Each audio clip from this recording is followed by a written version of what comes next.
Fala pessoal, começando mais uma aula aqui no Viva no Comando e hoje você vai aprender como se tornar sócio de grandes empresas. Mas antes da gente começar, já curte, comenta, compartilha esse vídeo, porque isso ajuda demais a gente que produz conteúdo por aqui. Então, sem mais delongas, eu dividi essa aula, como eu sempre faço, em alguns passos para facilitar a sua tomada de decisão, a forma como você vai conseguir fazer esse tipo de investimento, se tornar sócio de grandes empresas. Vamos lá, primeiro ponto.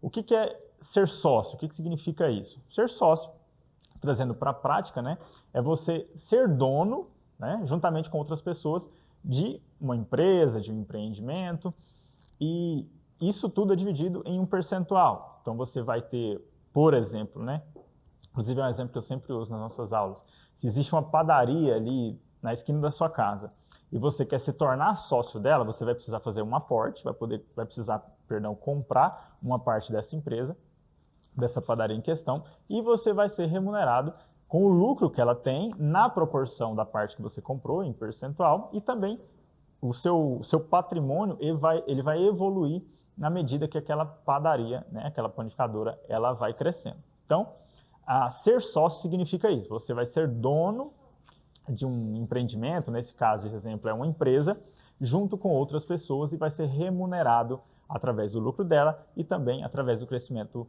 do patrimônio dessa determinada empresa. Vamos lá. Como é que você faz para se tornar sócio de grandes empresas? Obviamente, grandes empresas têm um patrimônio muito grande, então você precisaria de um valor muito alto para poder fazer a aquisição dessa participação. Porém, existe hoje, né? Não só hoje, mas já existe há muito tempo, nos Estados Unidos existe há muito tempo, que é a Bolsa de Valores. A Bolsa de Valores, entre aspas, é como se fosse um mercado onde existem, né, empresas e outros tipos de empreendimentos vendendo partes, né, delas para angariar recursos e fazer novos investimentos. E existem compradores, investidores, que somos nós, seja pessoa física ou pessoa jurídica, que tentam lá fazer esses investimentos. Por que é necessário que você faça através da Bolsa de Valores? Porque a Bolsa te dá a capacidade de se tornar sócio dessas grandes empresas que têm patrimônio muito alto, que são muito grandes, por valores pequenos. Então você consegue comprar uma ação de uma empresa como a Petrobras, por exemplo, por R$30, tá? Vale lembrar que não é indicação de investimento para a Petrobras, é só um exemplo, tá bom? Então vamos lá. Você vai utilizar a Bolsa de Valores para comprar ações daquela determinada empresa. Quando você compra uma ação que seja, você já tem a escritura, né, entre aspas, online, daquela participação naquele percentual. Então você vai ser remunerado, como eu disse na primeira parte, pelo lucro que ela vai distribuir proporcional ao número de ações que você tem e também, à medida que aquela empresa cresce, o seu patrimônio também vai estar crescendo. Então, para se tornar sócio de grandes empresas, precisa ser com um capital pequeno, né? Você não tem aí 100 milhões para se tornar sócio de uma Petrobras, até porque é um processo bem mais burocrático, você vai ter que fazer através da Bolsa de Valores. No terceiro passo, agora você já entendeu o que é ser sócio, né? O que você precisa fazer para ser sócio com valores menores, né? Através das ações, através da Bolsa de Valores. E agora, nesse terceiro ponto, eu vou te dizer como escolher as grandes empresas, as boas grandes empresas. Existem, né, as empresas que estão listadas na Bolsa de Valores, elas têm, entre aspas, algum tipo de padrão, certo? E você consegue acessar esse padrão, essas informações, lá dentro do site da Bolsa de Valores. Todas as empresas que são listadas lá, que têm o seu capital aberto em Bolsa de Valores, elas são obrigadas a fornecer informações autenticadas, né? Informações que passaram por... Esqueci a palavra. Auditoria. Informações que passaram por auditoria para que você tenha a veracidade e confiança nessas informações. Quando você vai analisar essas informações, como eu disse, existem inúmeras empresas no Brasil, tem mais de 500 empresas listadas em bolsa, você tem muitas informações, mas existem algumas básicas que você já consegue eliminar e fazer uma boa carteira de boas grandes empresas, tá? Então eu trouxe as 5 principais que eu geralmente utilizo, e isso aí já é um filtro gigantesco que você consegue. Tem aula aqui no Viva no Comando falando sobre esses tipos, né, de formas de analisar, mas de uma forma mais específica. Mas aqui, para o vídeo não ficar muito grande, eu vou trazer em resumo o que seria. O primeiro deles é a boa governança, tá? Então você vai avaliar através dessas informações dentro do próprio site da Bolsa de Valores, específico daquela determinada empresa, quem são os gestores, quem são os donos, quem são os majoritários daquela empresa e quais os planos eles têm, tá? Então se tem algum gestor ali, uma empresa, uma holding que é detentora, perdão, majoritária e é envolvida com corrupção, é muito envolvida com o governo, tudo isso prejudica. Quais são os planos? Eles têm planos de expansão ou têm planos de crescimento para venda para uma outra determinada holding. Tudo isso vai influenciar. Então você tem que analisar isso e existem rankings de boa governança dentro do próprio site da Bolsa de Valores. Então você pode olhar, né, e eliminar as que têm algum tipo de suspeita de que algo pode ser ruim. Inclusive, na gravação, na data, né, da gravação desse vídeo, a gente está com a notícia aí de que o Banco Master ele entrou e decretou falência, né? Então, e o presidente dele, o controlador, foi preso. Então, não fazendo pré-julgamentos, né? Mas a boa governança é importante em relação a isso. Você saber quem está controlando, o que tem feito, né? Se existe algum tipo de investigação nesse aspecto, para não atrapalhar o seu investimento e acabar virando o que virou o Banco Master, tá bom? Segundo ponto que a gente também olha, dentro da Bolsa de Valores, existem dois tipos de ação em suma, tá? Existem as ONs, que são ações ordinárias, e as PNs, que são ações preferenciais. O ideal é que sejam empresas que ofertem somente ações ONs, porque ON você de fato é sócio, já que o vídeo é para se tornar sócio. Quando você compra ações ONs, ações ordinárias, você de fato está comprando uma parte daquela empresa. As preferenciais você só compra uma indexação. Você tem uma ação preferencial daquela empresa. Se a empresa, porventura, falir, você vai ter o seu recurso, né, estornado para você preferencialmente, porém, tem alguns tipos de situações burocráticas legais que os preferenciais não têm direito e as ordinárias sim, porque de fato somente as ordinárias são. Também tem aula aqui no Viva no Comando falando especificamente sobre ONs e PNs, mas como essa aula é somente para achar boas empresas, então o que vocês precisam saber é que tem que ser empresas que ofertem somente ON, porque de fato é uma empresa que se preocupa, com os sócios, certo? A exceção para isso são os bancos. Os bancos, para elas liquidarem as PNs que eles têm, precisariam de um valor muito grande, então elas também ofertam PNs, mas isso não significa que eles não sejam bons. Exemplo disso, Bradesco, Itaú, Banco do Brasil, todos eles também têm. Terceiro ponto, que é importante, é que a empresa esteja listada na Bolsa há pelo menos 5 anos. Por que isso é importante? Porque para você analisar todas essas informações de balanços financeiros, de gestão, é preciso que você analise num período mínimo de 5 anos, tá?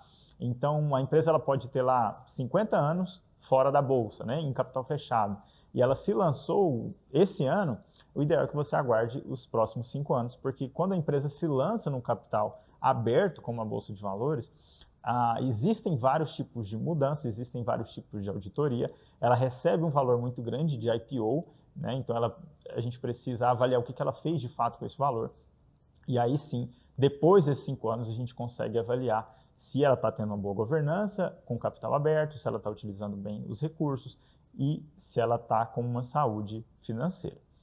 O outro ponto é se ela está tendo lucros consistentes, tá? Isso você consegue avaliar nos últimos 5 anos. O ideal é que não haja quedas muito bruscas e nem aumentos muito bruscos. O ideal é que seja um equilíbrio. Se tem uma queda muito grande, é sinal de algum tipo de problema de mercado, né? Dependendo aí da atividade da empresa. E se tem um aumento também muito grande, isso pode ser um aumento especulativo, pode ser algum tipo de problema que houve ou uma questão de oligopólio, tudo isso é preciso avaliar. Então, o ideal é que seja lucros consistentes, tá? Um lucro equilibrado com o passar de, no mínimo, 5 anos. Outro ponto, crescimento de patrimônio total. Como eu disse, né, no início, lá na questão de ser sócio, você vai ser remunerado por esse tipo de investimento, quando você se torna sócio das empresas, através do crescimento do patrimônio, ou seja, quanto maior a empresa se torna, mais as suas ações valem, certo? Lógico que estou falando de um longo prazo, porque o valor das ações, no curto prazo, eles sempre variam, porque existem N possibilidades que fazem ela variar.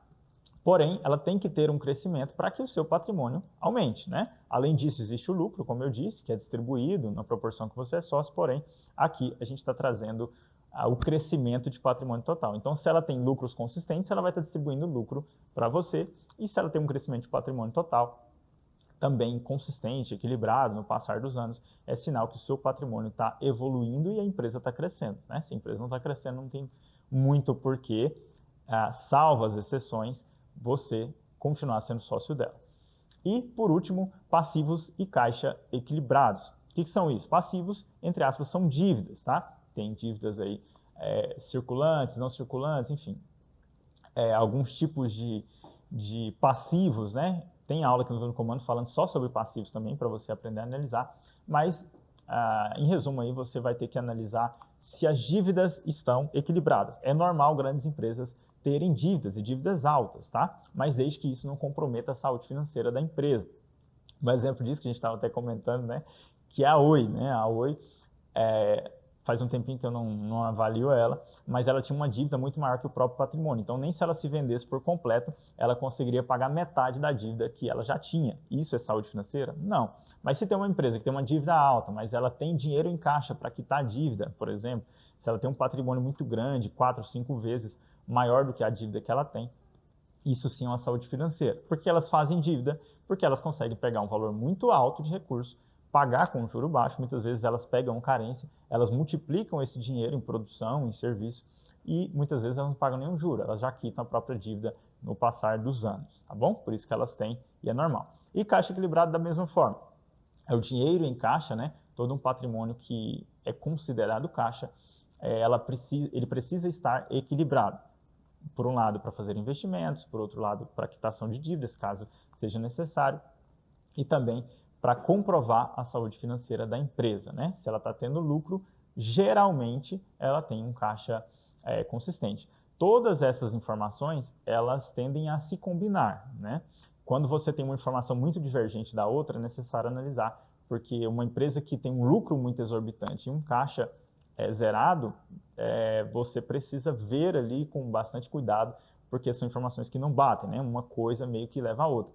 Uma empresa que tem os valores das ações muito baixos no longo prazo e o crescimento do patrimônio sempre grande, também precisa se analisar o porquê disso, né? Pode ser um problema de governança, porque as pessoas não estão confiando, né? Ela está crescendo o patrimônio, mas o valor das ações estão baixos, certo? Então, são esses aí os pontos que você precisa olhar, né? Basicamente, filtrar para encontrar boas empresas através da Bolsa de Valores, certo? E agora, o quarto ponto, como adquirir essas ações, né? O primeiro passo que você vai ter que fazer é abrir uma conta numa corretora de valores. E isso a gente tem várias, né? As mais comuns e mais confiáveis são a XP, a Clear, a corretora Rico, tem várias outras, né? O ideal é que você sempre verifique no site da CVM, que é a Comissão de Valores Mobiliários, e também no site do Banco Central do Brasil, que tem os registros. Tem muitos casos aí de pessoas que fazem investimentos em corretoras que prometem, né, algum tipo de lucro, como se corretora precisasse prometer alguma coisa, né, já começa errado daí, e ela acaba percebendo que ela está enviando dinheiro para uma conta que nem está no CPF dela, enfim, e acaba perdendo tudo, isso é muito comum. Então sempre analise e busque, por mais que tenha taxas, né, a XP, por exemplo, ela tem uma taxa alta de corretagem, mas ela é muito confiável, ela tem uma ótima assessoria, então às vezes é melhor optar pelo não barato sai caro, tá bom?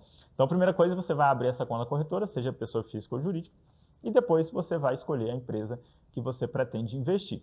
Tem uma aula aqui no Viva no Comando também, que a gente usa como exemplo a corretora Clear, a gente abre lá a conta na corretora e abre o home broker, que é onde você vai pesquisar. E aí cada empresa tem o código, né? Vou falar código para não usar os termos técnicos, e aí você consegue colocar lá. Geralmente o mercado ele funciona das 10 às 17 horas, né, durante dias úteis, então tem esses pormenores, mas isso tudo você consegue analisar, verificar, perdão, dentro da própria corretora, tá bom?